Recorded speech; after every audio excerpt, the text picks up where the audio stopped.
بسم اللہ الرحمن الرحیم۔ السلام علیکم۔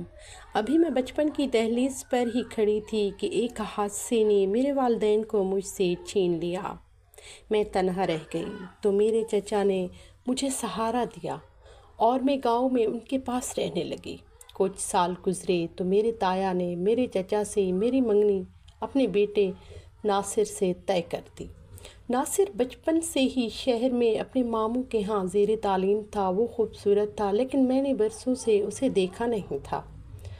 جب ہماری منگنی کا اعلان ہوا تو میرے معصوم دل میں ہزاروں خواب جاگ اٹھے۔ گاؤں کی روایات کے مطابق مجھے پردے میں بٹھا دیا گیا اور یوں ناصر جب بھی گاؤں آتا ہم ایک دوسرے کی جھلک دیکھنے کو ترستے رہ جاتے۔ ناصر جدید سوچ کا مالک تھا اور شادی سے پہلے لڑکی کو دیکھنے کا قائل تھا، جبکہ ہمارے بڑے اس روایات کا واسطہ دے کر روک دیتے تھے۔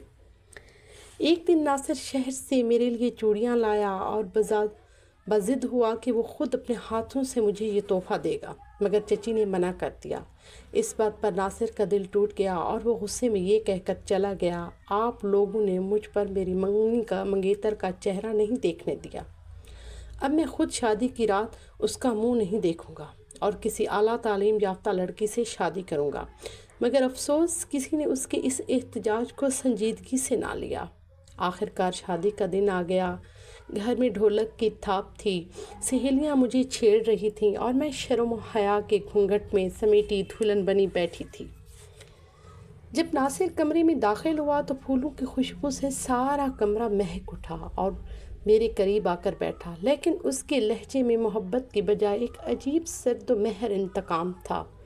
وہ بولا، میں نے چچی کے سامنے قسم کھائی تھی کہ میں شادی کے بعد تمہارا چہرہ نہیں دیکھوں گا، کیونکہ انہوں نے میرے ارمانوں کا خون کیا تھا۔ آج تم سجی بنی بیٹھی ہو، لیکن میں اپنی قسم سے مجبور ہوں، میں تمہارا چہرہ نہیں دیکھوں گا۔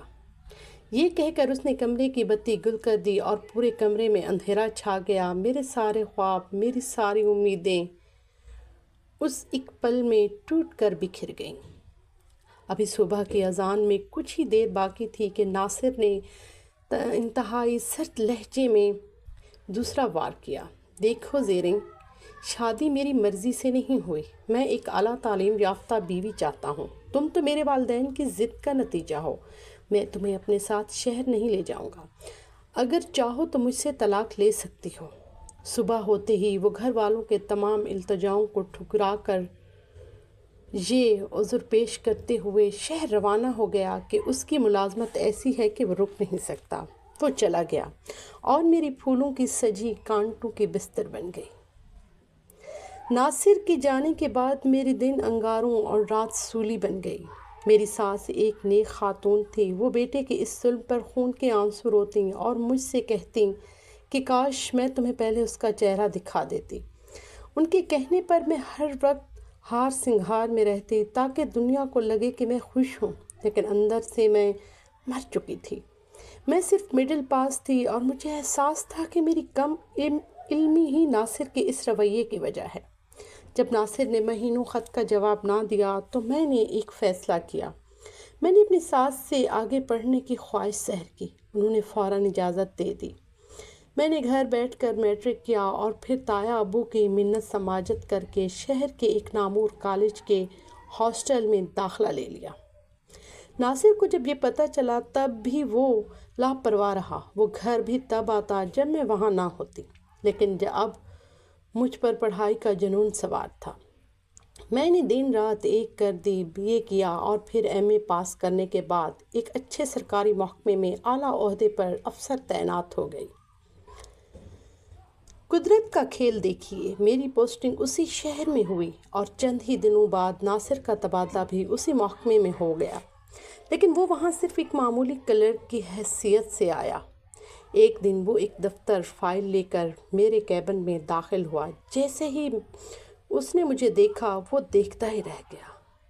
وہ چھنپ کر بولا، دراصل میری کزن کا نام بھی زریں ہے، اس لیے میں آپ کو دیکھ رہا تھا، کہیں آپ...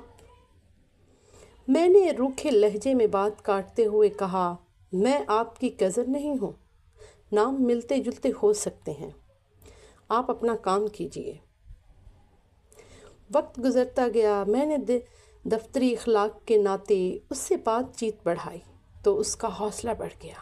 وہ اکثر میرے کیبن میں آنے لگا۔ ایک دن مجھ سے اس کے ایک ساتھی سے پتہ چلا کہ ناصر نے شہر میں ایک لڑکی سوریا سے خفیہ شادی کر رکھی ہے، لیکن وہ اس کی ماڈرن لائف سے تنگ ہے اور اب وہ مجھ پر فدا ہو چکا ہے اور مجھ سے شادی کرنا چاہتا ہے۔ آخر کار ایک دن ناصر نے مجھے پرپوز کر دیا۔ میں نے مسکرا کر کہا، میں نے سنا ہے آپ کی 2 شادیاں ہو چکی ہیں۔ وہ فوراً صفائی دینے لگا۔ ایک تو شہری لڑکی ہے جس سے میں تنگ ہوں، اور دوسری میری کزن زریں ہے جس کی میں نے آج تک صورت بھی نہیں دیکھی۔ میں ان دونوں کو طلاق دے دوں گا، بس آپ مجھ سے شادی کی حامی بھر لیں۔ میں نے شرط رکھی، پہلے ان دونوں کو طلاق کے کاغذات دو، پھر بات ہوگی۔ ایک مرد کی فطرت دیکھیے۔ اس نے 1 منٹ نہ لگایا اور اگلے ہی ہفتے دونوں بیویوں کو طلاق نامے تیار کروا کر فخر سے میرے سامنے لا کر رکھ دیے۔ جب ناصر نے طلاق کے کاغذات میرے ہاتھ میں دیے تو میں نے زیریں کے کاغذات اپنے پاس رکھ لیے۔ اسی دوران ہمارے محکمے کے ایک سینئر اور مخلص افسر قاسم صاحب، جو خود اپنی پہلی بیوی کے رویے کی وجہ سے تنہا تھے، انہیں مجھے پسند کیا اور شادی کی پیشکش کی۔